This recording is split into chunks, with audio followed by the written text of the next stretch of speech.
I'm going to interview with Dardzinski. Hello, Dardzinski. Hello. How are you?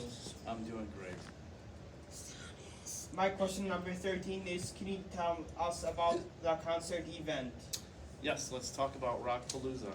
So, about 10, 12 years ago, I wanted to I specifically wanted to bring a real all authentic outside kind of brother loves travel and salvation show, Christian revival, like the Neil Diamond song. I really wanted to bring something like that to the band shell at Memorial Park, and then I realized that what I really wanted to do was put together a group of very specific events, musical events in the Downriver area. I wanted to do a revival, a rock concert, an R&B and jazz festival, and a country festival. So it took a lot of years before I finally got to the point where I could actually get this dream off the ground. So, but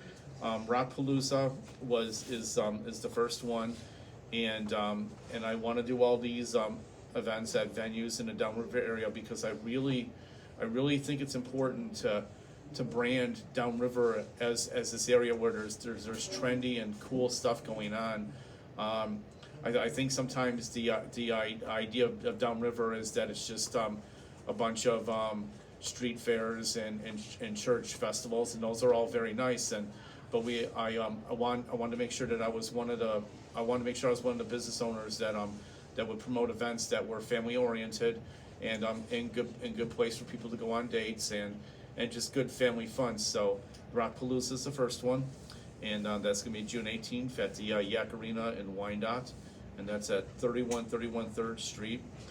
I made it as cheap as possible. $10 wristband gets you in all day long for 4 bands, and once you have the wristband, you can come and go as you please.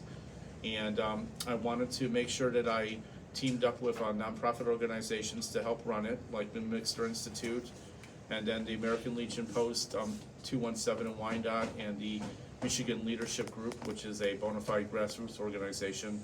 I wanted to team up with them to help run the event, and then I could make donations back to each MPO for their involvement, and more importantly to turn it into long-term relationships, not to just do it once, but to do this, that we all work in the community together, nonprofit organizations and business owners like myself, to bring events like this forward. So I want this to be a tremendous success, and I like to say that at any time you can come to my store Lincolntown at 1582 4th Street and get advanced tickets. Advanced tickets is the best way to go, because once you have your wristband, you just show your wristband at the door and you're all set. So advanced tickets are on sale, and come by anytime during store hours. We're gonna have food. Still working on concert T-shirts, and I'm working on getting music and memorabilia vendors that will be selling there.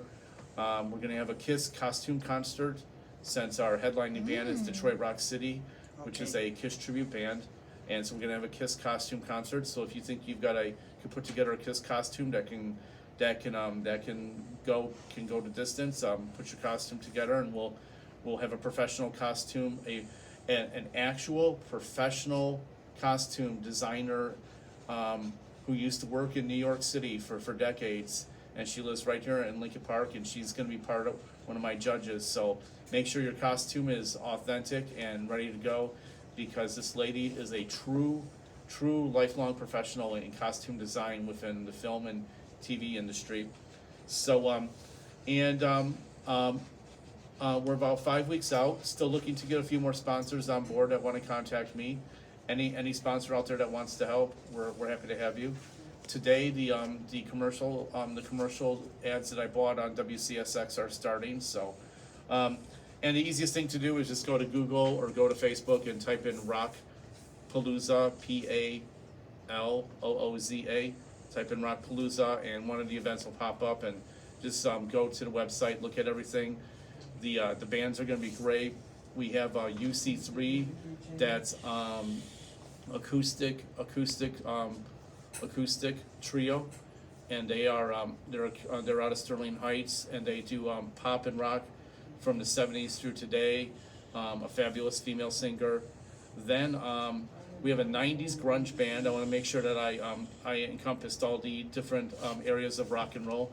So the Book of Melancholia, which is headed by Rudolph Mitchell, who is a Lincoln Park resident, and this is his own 90s cover grunge band, and I've heard him play several times over the years. So we want to definitely make sure that we come out, and there'll be the first act starts at noon. Rudy's band, the Book of Melancholia, starts at 2:30. So we definitely want to have a strong support from the grunge crowd. Come out and support that band and show up and see them. There'll be bumper music being played by I have hired a professional DJ to announce the bands and to play what they call bumper music in between the bands. So we'll have rock music being played between the bands. Polly Kenzie, a longtime DJ and karaoke hostess in the area, good friend of mine. She does karaoke several nights a week in the area, and she has agreed to be my professional DJ. Then at 5 o'clock we have Mess with Emily, which is a professional band headed by Jim Kenzie, brother of Polly Kenzie, and they're out of Northern Ohio. They have a big following, and they are a 70s and 80s cover band. They are very professional. And then at 8 o'clock, the headliner, Detroit Rock City, they are worth the $10 admission alone. I've seen them before at the Moose Lodge, and I've seen many of their videos. They are spot on. You think you'll be watching Kiss. They are so good that they were part of a national Kiss cover band concert that Gene Simmons hosted in Las Vegas, and he said that they were one of the finest Kiss cover bands he ever saw. So they have the smoke, the lasers, the costumes, everything. So it's going to be a lot of fun. So $10. Come and get those advance tickets now. The more advanced tickets we sell, the better it is, and the easier it is for everybody. So it's going to be a lot of fun. June 18th. Okay. My next question is, what bands are playing